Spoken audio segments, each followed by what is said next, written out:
Oh, gather round, gaming enthusiasts, for I bring you a tale of pixels, nostalgia, and the rise and fall of a gaming empire.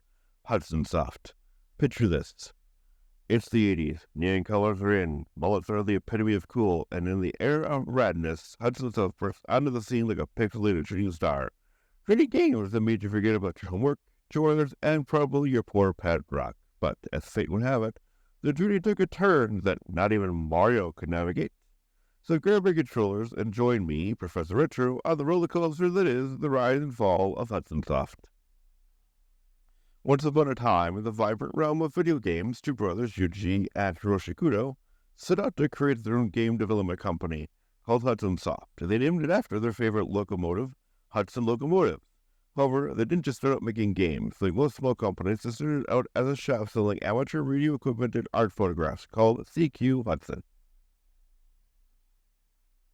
Then, in September of 1975, Hudson decided to start selling PC products and, in March of 1978, began developing their own software and video game packages. In the 70s and 80s, Hudson Soft operated with the concept of quantity over quality, which allowed them to make over 30 games. However, none of them were really big successes at the time until 1983, when they flipped the script and instead of quantity over quality, they reversed and focused on quality over quantity. This change got them to be so successful that video game giant Nintendo made Hudson Soft the first third-party developer for the Famicom, with Low Rider being the biggest success, selling over 1.2 million copies in 1984. Hudson began developing games not only for the Famicom but for other computers as well, with their next biggest success being Bomberman. And in 1978, Hudson combined with NEC and created the PC Engine video game system, which was a big success in Japan. However, the US version of it, known as the TurboGrafx 16, was not such a big success, with the Super NES and the Sega Genesis being far more successful. In the 1990s, Hudson Soft continued to develop games for a lot of systems, but in 1994, they developed the 32 semiconductor chip known as the HUI C62 and used it in the NEC's PC FX console. In 2011, the gaming kingdom was hit with news that could make even the most stoic Mario shed a pixelated tear. Hudson Soft, the company that brought us joy in countless multiplayer squabbles over bomb placement, was about to face its most challenging level, acquisition.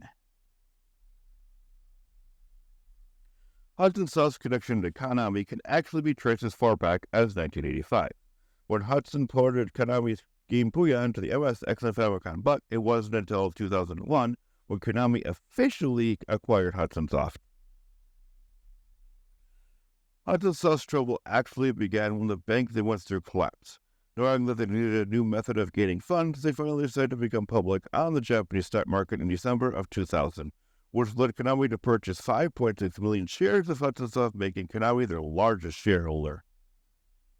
And as the ink dried on the acquisition scroll, Hudson Soft, with its pixelated head held high, bid farewell to independence. The company that once rode the wave of success on the back of its quirky characters was now sailing the seas of corporate synergy. In April of 2005, Hudson Soft got a capital increase of about 3 million shares by a third party. All the while, Konami still having 50.99% of Hudson stocks, thus making Konami Hudson's parent company. By 2011, Hudson Soft became solely owned subsidiary of Konami, and then their U.S. division Hudson Entertainment was soon liquidated in the process. And then in 2012, Hudson Soft merged with Konami, thus causing Hudson Soft to cease to exist. This is not a unilateral decision, but more of a voluntary decision by Konami. The reason for the merger was to consolidate both Hudson and Konami into one single company. But fear not, for Hudson Soft's spirit lives on in the code of his classic games. The Adventure Island, the bombastic Bomberman, and the bouncy Bonks continue to bring joy to gamers across the world, as the characters themselves are saying, "Sure, our company got acquired, but you can't acquire our pixelated souls." So, in conclusion, the tale of Hudson Soft's acquisition is a humorous reminder that even in the fast-paced, ever-evolving world of gaming, unexpected plot twists can occur. The company may have merged into the Konami universe, but its legacy remains intact, like a power rope waiting to be discovered in the labyrinth of nostalgia. So let's raise our controllers and salute the Hudson Soft, the unsung hero of many a multiplayer showdown, and may its pixel continue to shine brightly in the gaming constellations.